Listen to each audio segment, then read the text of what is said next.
Assalamualaikum warahmatullahi wabarakatuh. Waalaikumsalam warahmatullahi wabarakatuh. Alhamdulillah Bapak Ibu kita sehat dan mudah-mudahan tetap kita bisa menjalankan tugas kita sehari-hari dalam rangka mengantarkan anak-anak didik kita tentunya begitu ya. Dan kami berharap mudah-mudahan tahun ini menjadi lebih baik dari tahun kemarin. Karena kita mesti ingat bahwa orang yang beruntung adalah orang yang hari ini lebih baik dari hari kemarin, kan begitu. Itu tentu yang kita harapkan Bapak Ibu. Nah, dalam kegiatan akhir tahun pelajaran ini kita menghadapi uji kompetensi keahlian UKK dan juga akan menghadapi uji sumatif akhir jenjang atau yang kita sebut dengan PSAJ, kan begitu. Nah, ada beberapa hal yang beda di tahun ini, baik itu UKK maupun PSAJ. Jadi masing-masing kawan-kawan ketua prodi saya minta untuk memberikan gambaran dari masing-masing prodinya. Jadi hari ini jadwal kita, agenda kita adalah verifikasi tempat uji kompetensi atau TUK-nya.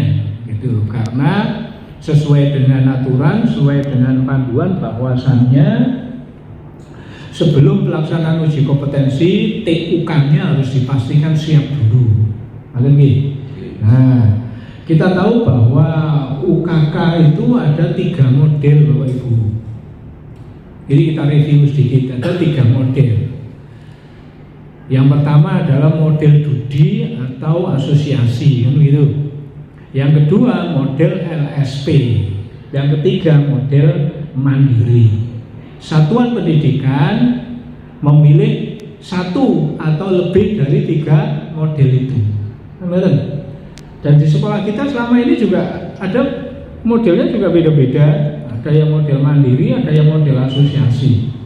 Nah, ini coba kita pastikan dulu. Hal yang kita temui di tahun ini yang pertama, kita ada variasi yang Pak Sudran, terima kasih Pak Sudran. Jadi kembali lagi seperti yang tadi kami ingatkan bahwa UKK model mandiri 1 instrumen menggunakan yang diterbitkan oleh pemerintah, dalam hal ini Direktorat SMK. Tahun ini di TITL ada 4 paket. Ada 4 paket. Yang kemudian dari 4 paket itu siapa yang memilih paket itu seharusnya? Dari zaman bahla yang milih paket itu harusnya siswa. Gini teman-teman. Ya, dari zaman bahla itu seharusnya yang milih siswa. Tapi selama ini ada beberapa lokasi yang memilihkan adalah sekolahnya, karena dengan pertimbangan peralatan, tempat, bahan dan seterusnya. Akhirnya sama semua siswa, ada yang begitu. Logikanya uji kompetensi mandiri ini siswa yang memilih logikanya. Dan alhamdulillah kalau Pak Sudran sekarang tahun ini sudah mulai siswa yang memilih, itu sudah luar biasa perubahannya. Dan bahkan yang memilih itu kan 1 minimal kan? Ketika kemudian sekolah atau anak milih 2 ini boleh nggak? Boleh saja. Boleh, dalam konsep uji kompetensi boleh.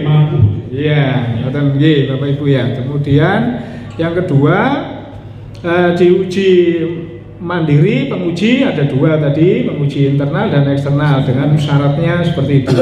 Kemudian untuk eksternal sejak 3 tahun yang lalu di kompetensi mandiri ini di dalam pedomannya boleh dari satuan pendidikan. Nah, itu mulai 3 tahun ini Pak Heri. Sebelumnya tidak ada. Sebelumnya DUDI, murni DUDI. Tapi sekarang 3 tahun ini di Juknis penguji eksternal disebutkan di situ, bacaannya gimana? Bacaannya.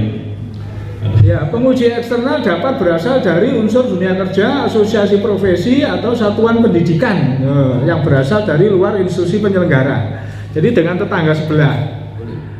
Nah, gitu Pak. Ya cuman kan dia memenuhi syarat apa enggak? Salah satu syaratnya adalah asesor dia sudah pegang sertifikat asesor gitu. Kerjasama kita bukan dengan LSP-nya Pak, Pak Sudran, tapi kerjasamanya dengan satuan pendidikannya. Halo. Ya. Bukan dengan LSP-nya. Jadi dia nanti pengujinya kalau bawa surat tugas bukan surat tugas dari LSP. Surat tugas dari Satuan Pendidikan. Masuk mandiri. Halo. Masuk mandiri. Oh iya mandiri.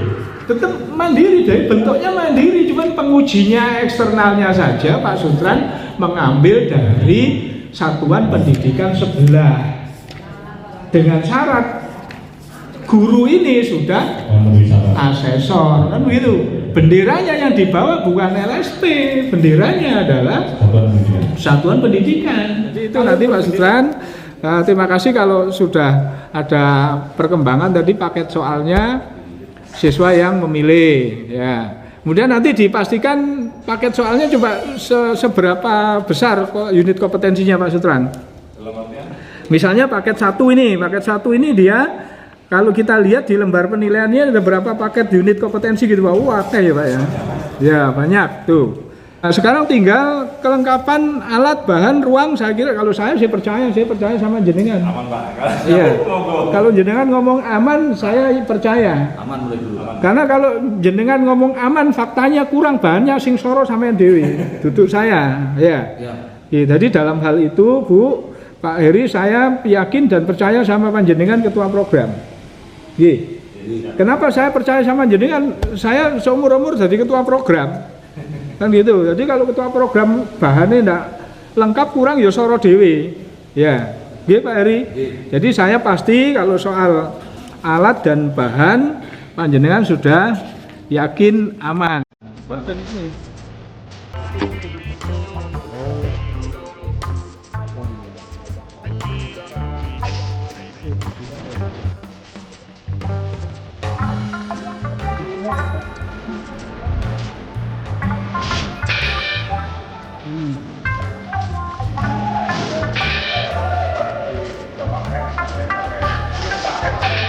Oh begitu. Nah. Ini kosong nggak dipakai.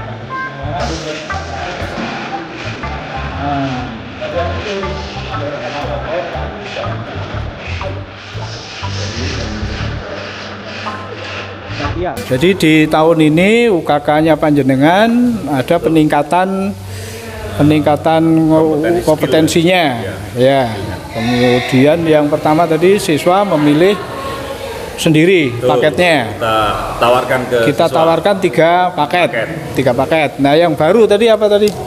Yang baru adalah pertama penggunaan komponen. Kebetulan soalnya berubah, komponennya juga berubah, yaitu penggunaan ATS. Jadi komponen ATS ini belum pernah kita pakai kecuali mulai tahun ini baru ada ATS. Yang kedua penggunaan ini memang di soalnya memang begitu. Di soalnya, ya. Kemudian penggunaan PLC. Jadi untuk paket 3, paket 1 ini ada PLC-nya. Jadi kita sekarang menggunakan PLC. Kalau yang dulu tidak ada, konvensional semua.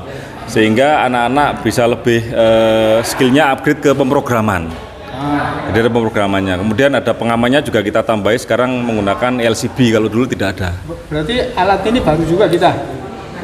Baru, ya. Artinya baru digunakan dalam ujian. Tapi kalau anak-anak latihan tidak bisa. Itu yang baru untuk di paket 1. Karena untuk memang di paket soalnya ada yang baru. Ada, tuh. Dan yang di paket 2 itu semuanya sama, mulai dari konstruksi sistem ATS-nya, cuman tidak menggunakan kontrol, jadi langsung ke penerangan ke sebelah sini. Nah, ini penerangannya, nanti desain penerangannya seperti ini untuk yang paket 2. Sedangkan yang nanti paket 3 itu penerangannya tidak dipakai tapi menggunakan kontrol motornya, tapi tidak pakai PLC. Nah, itu adalah variasi dari soal yang kita buat. Jadi prinsipnya dari sisi peralatan kita siap. Jadi skemanya insya Allah tidak ada masalah, clear, dan ini dalam proses ngedrill anak untuk belajar.